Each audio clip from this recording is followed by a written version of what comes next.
Students, welcome back to a new session. So today's topic is in embryology, development of frog. In the previous session, I have explained about different types of cleavages, how does it takes place. I explained about holoblastic cleavage, meroblastic cleavages and all. So today we are going to see development of frog up to gastrulation, or it can also be said as formation of primary germ layers in frog. Okay, so before going to the development of frog, different aspects in this, we are going to see some basic thing about frog. So as we all know, frog is an amphibious animal. It belongs to amphibia. In frog, sexes are separate. Sexual dimorphism is seen only during the breeding season. And however, mature male frog is generally smaller than female in length. This is one thing which we should know. Mature male frog is smaller than the length in the female. So in breeding season, males develop nuptial pads near the thumb of the forelimb. We all know it's have a webbed feet. So it develops nuptial pads near the thumb of the feet, okay, forelimb. So the thickness of and the color of the pad increases as the season increases in the breeding season, and further it also develops an vocal sacs which is located near the tympanum, near the forearm.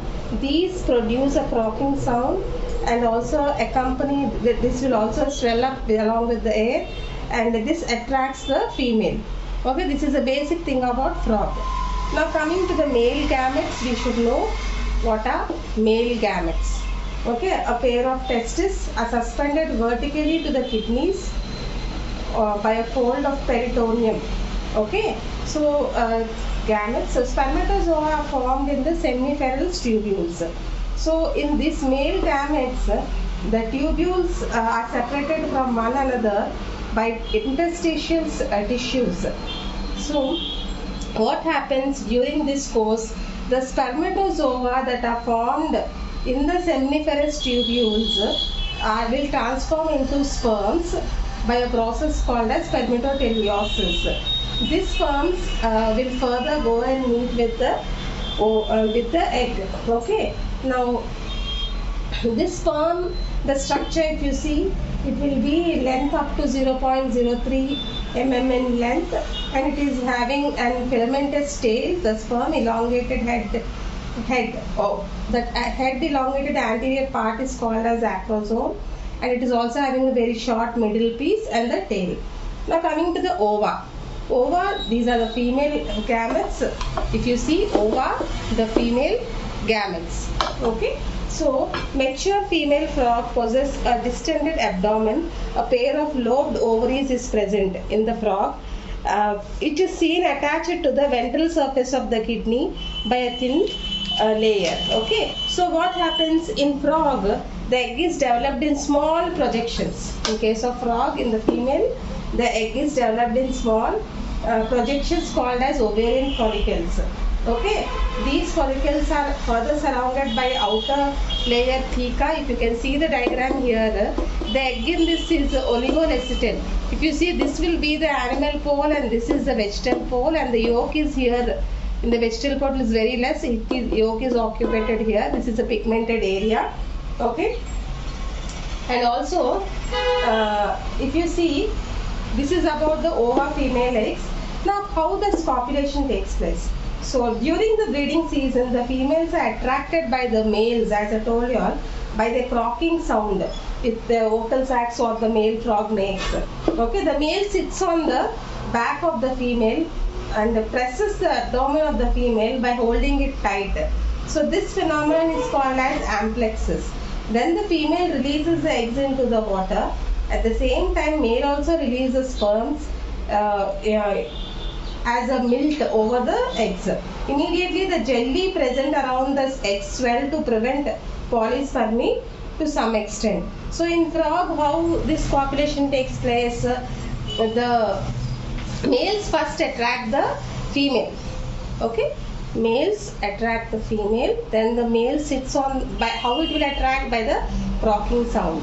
Then the male sits on the female and presses the abdomen of the female, then the eggs are released out in the water by the female, then the sperm like a jelly also releases on the egg and it forms a jelly like substance there further to undergo further fertilization. So fertilization is external here. Next step. So sperms here enter the ovum at an angle of 20 to 30 degrees from the animal pole. Okay, that means animal pole is here. From here the sperms enter. This is in the ova. You see, this is the animal pole, this is the vegetable pole in the egg. So enters, and after the sperm entry from the animal pole, if you see, the Wittlein member of the egg becomes more membranous and more fertilization takes place, and that further becomes into a cone shape. Okay, that membrane becomes further into a cone shape. So during fertilization, only sperm head with male pronucleus enter the ovum. During fertilization, only sperm head with male pronucleus enters the ovum from here, from the animal pole. Now coming to cleavage and morulation. So cleavage is already I explained in the previous class. So cleavage we will see in case of frog. So though frogs exist telolestil means it is settled to one side and the yolk is concentrated towards the vegetable pole. The yolk is moderate. Okay, sometimes it's moderate, that is mesolestil. So cleavage here takes place. Which kind of cleavage? In the previous class I explained about holoblastic and meroblastic, right? But here in case of frog, cleavage takes is holoblastic. Okay. So first cleavage occurs at 2 to 3 hours after fertilization and passes in the animal pole to the vegetable pole. Okay. Then two equal sizes are formed, and what happens, the second cleavage occurs after 1 hour after completion of the first cleavage. Now the second cleavage occurs after 1 hour after the first cleavage is completed. That means first cleavage occurs 2 to 3 hours after fertilization. After 2 to 3 hours after leaving for 1 hour, then the second cleavage takes place. Okay, so the third cleavage occurring 30 minutes after the completing of the second cleavage. Okay, the third cleavage occurs at the right angles. Okay, so now here what happens, at the end of the third cleavage 8 cells are formed. Okay, so here all the blastomeres are tightly arranged without any cavity. You can see here all are tightly arranged here. After that, fourth cleavage occurs 20 minutes after the third cleavage. Third cleavage occurs 30 minutes after the second cleavage. Fourth cleavage occurs 20 minutes after the third cleavage. So here in case of fourth cleavage, 2 furrows also are formed. Okay, 2 furrows are formed which are vertical to the vegetable pole as well as animal pole. So after this, after the fourth cleavage here, in case of cleavage, 16 cells are resulted and each cells divide like at rights. That means each cells divide into partitions. Then later after the fourth cleavage, fifth cleavage also takes place. Fifth cleavage is also occurs in a horizontal way. If you see here, it will occur, and this is the final thing what I am showing you all. This is fifth cleavage which occurs in the horizontal, and the fifth cleavage occurs both in animal pole as well as vegetable pole. As I told you, there is for the egg structure I told you animal pole and the vegetable pole. So after the fifth cleavage, the cleavage becomes irregular. Once the fifth cleavage is completed, it becomes irregular. Okay, the yolk divide at a faster rate than the macrosome with the yolk. That means the micromeres and macromeres which are present, they divide at a very rapid rate. Okay, now coming to blastula. Blastula is the next step after cleavage and morulation. So with increased cell rigidity due to rapid division in the last after fifth cleavage, I told you, no, rapid division, each cells push against each other until they are lifted up away. That means each cell's pressure will be increased more and is lifted up. Okay. So this makes the appearance of the 8-cell stage. Such a spherical blastula is formed with micromeres and above the macromeres. Okay, this blastula is also having a cavity, that is blastocelic cavity. Okay, now coming to the process at this stage, what happens in the blastula stage? The outermost cells of the blastula, it will try to divide and develop into cilia, and blastula begins to rotate. This blastula begins to rotate by giving a little bit of pre-Wittlein space. It tries to rotate in the angle and gives the space here, if you can see here. Next step is gastrulation. So, in development of any individual, gastrulation is a process in which blastula is converted into a diploblastic gastrula. So any development for any individual, not only frog, gastrulation is an important process in which blastula is converted into a diploblastic gastrula. So the two layers are what are formed. The two layers are divided into outer ectoderm and the inner endoderm. Now, if you see, gastrulation is an important process because various cells of late blastula and early gastrula take their respective position. That is the reason gastrulation is very important, because the cells take their position. Different cells take their positions. Okay. So what happens?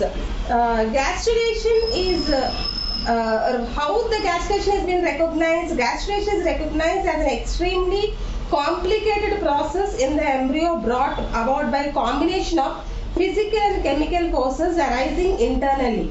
Okay, this stage is a very complicated process in the formation of or development of any individual. Okay, so during gastrulation, what happens? There appears migration of cells from the deeper layers of blastula away from the original crescent shape. Here you can see from there, and also it undergoes lot of divisions and it results into a thinning of grey crescent area of blastula. So during this continuous rapid division and gastrulation process, micromeres at the animal pole, micromeres which are present at the animal pole, the germ ring and extends downwards over the cells of vegetal hemisphere. See, you can see here it is extending there. This is the vegetal pole. Okay, it is extending here. So due to rapid divisions. Okay, so at this stage, what happens? The macromeres can be seen through the circular blastopore. Okay, in the form of a plug. You can see like a plug. Like a plug it is. This is called as a yolk plug. And what happens later?